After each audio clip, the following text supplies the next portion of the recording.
앞서서 여당에서 조폭이 등장하는 범죄 스릴러 같다라는 주장도 나왔는데 실제 이 사건에는 조폭이 등장합니다.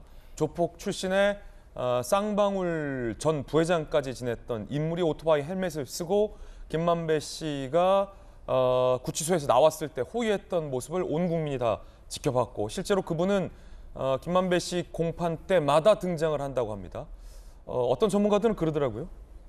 저게 진짜 친해서 재판에 가서 매일 안부를 묻는 건지 감시를 하는 건지 모르겠다라는 분석도 나왔습니다. 혹시 그런 측면도 김만배 씨에게 심적 압박이 됐을까요?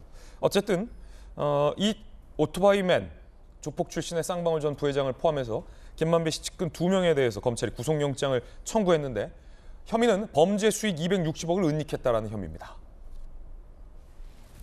이한성 화천대유 공동대표, 최우향 쌍방울그룹 전 부회장, 지난해 10월, 올해 7월 김만배 지시받고 200억 넘는 천화동인 1호 자금 수표로 쪼개기 인출을 해서 보관했다. 수원 일대 부동산 차명 매입을 했다 등등 260억 상당의 범죄 수익 은닉 혐의로 구속영장을 청구했습니다. 수표로 쪼개기 인출을 해서 보관했다.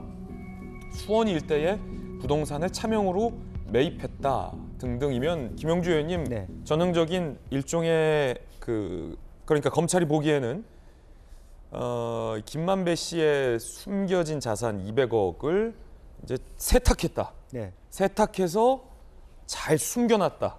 뭐 그런 의미겠군요. 그렇습니다. 이제 실제적으로 2014년에 자기가 지분율이 25%에서 결과적으로 화천대유를 만들어서 49%까지 커졌는데 그 중에 30%, 49%의 30%가 사실은 435인 게 소위 대장도 일당 3인들이 요구하는 것을 빼면 결과적으로 200 몇십억이 남죠. 네.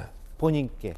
그 부분에 대해서 이렇게 남 모르게 자기가 주요한 무대 제일 잘하는 곳이 수원이거든요. 수원 사람이란 말이죠. 아, 그렇습니까? 네. 네.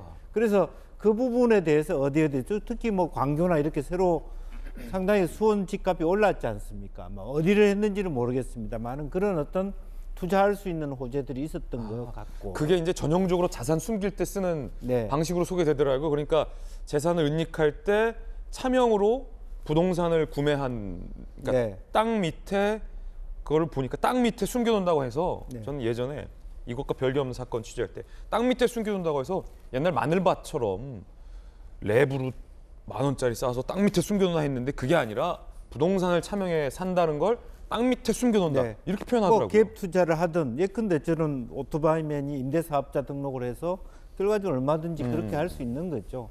이제 그런 과정들이 이제 낱낱이 드러날 수 있는 데까지 왔다라고 하는 부분이고 이제 그런 것들이 이제 만천하에 들어가니까 사실은 이제 다 아시다시피 추징이 되고 벌금이 되면 사실은 본전보다 이제 마이너스로 가지 않습니까? 네. 이제 그런 부분에 대한 것들이 아마 저 두 사람 그러니까 실제 키워드가 좀 이상해요. 이 성균관대 인맥과 수원 인맥. 수원 인맥. 이런 어떤 연결이 되는 지점이 바로 저 지점입니다. 예.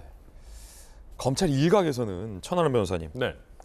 이 최우양 오토바이맨에게 전달된 그 김만배 씨의 자금 중에 일부가 혹여 그 쌍방울로 들어가서 쌍방울에서 다시 이제 이재명 대표의 뭐 변호사비나 그런 쪽으로 자금이 흘러간 거 아니냐라는 일각의 의심, 의혹입니다. 검찰 내부에. 그렇죠. 의혹도 있던데 어떻게 보십니까? 그런 가능성도 있을 수 있습니까? 네, 일단은 뭐 워낙 대장동과 쌍방울, 거기다 이재명 대표, 뭐 아태협 이런 키워드들이 사실 원래는 접점이 잘 없는 단어들이거든요. 원래는 연관성이 없다. 네. 대장동과 쌍방울. 그렇죠. 대장동이랑 쌍방울이랑 뭔 사실 연관관계가 있었겠습니까? 근데 지금 보니까 이 헬멧맨이라고 하는 사람이 이게 뭐 돈을 뭐 1억, 2억 은닉한 게 아니라 260억, 그러니까 100억 이상의 돈을 은닉을 했다라고 하면 이거 돈 다 세탁하고 땅에 묻어두고 하기도 쉽지 않았을 겁니다. 그렇다면 이걸 혹시나 쌍방울과 뭔가 이재명 대표나 아태협이나 이런 쪽이 공동으로 추진하던 쪽에다가 일부 쓴 거 아니야? 라고 하는 그냥 의혹이 나올 수 있는 대목이고요.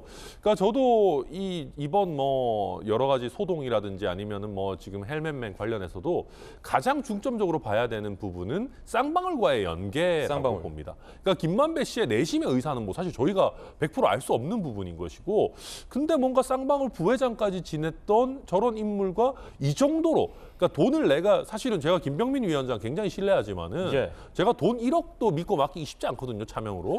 그런데 그런데 인간관계에 이게 대한 고백을 근데 260억 정도를 믿고 맡긴다라는 거는 이건 어마어마한 사인 어마어마한 겁니다. 네. 그렇다면 그만큼 쌍방울과의 연관관계도 깊을 수밖에 없는 것 아닌가 이런 얘기가 나오는 거죠. 왜냐하면 이 오토바이맨이 그냥 쌍방울의 뭐 임원이 아니라 김성태 전 회장과 직접적인 연관이 있고 김만배 씨가 김성태 전 쌍방울 회장을 이 오토바이맨을 통해서 헬멧맨을 통해서 소개받은 사이로 알려져 있지 않습니까? 그렇죠. 게다가 대리로도 오고 예. 그리고 매번 법정에도 오고 뭐 우리 얘기했지만 매번 법정으로 오는 거는 이거 우정으로 할 수 있는 수준은 아닌 거거든요. 그렇군요. 뭔가 의혹이 있다? 이거는 네. 뭔가 이게 이익 관계가 결부돼 있다 그렇게 보입니다. 그럼 김병민 비대위원께 1억은 못 맡기시고 네. 얼마 정도까지는 신뢰하고 맡기실 수 있습니까? 사명으로. 뭐 한 3천 정도? 3천만 원도 상당한 겁니다. 네, 상당하죠. 예. 네. 그만큼 신뢰한다. 말씀드리겠습니다. 네. 네. 최원기 의원님 네. 반론 있습니까? 아니 뭐 괜찮습니다. 지금 예. 이야기하는 것들이 모든 것이 추정으로 추정이죠. 예. 우리가 이야기를 하고 있기 때문에 별다른 논평이 필요한 사항은 아닌 것 같습니다. 예. 사실 쌍방울과의 관계를 증명하기 위해서 제가 지난 방송에도 말씀을 드렸는데 김만배 씨는 2018년도에 이재명 경기도지사 선거법 재판에서 공산주의자라면서 공격을 했어요. 그러면서 이제 쌍방울을 통해서 변호사비를 대납했다는 것은 저는 있을 수 없는 일이고 이게 사실 앞뒤가 안 맞는 일이라고 생각하기 때문에 여기에 대해서는 크게 저희가 뭐 반론을 하거나 할 필요도 없다라고 생각합니다. 예. 전윤기 의원님의 반론까지 들어봤습니다.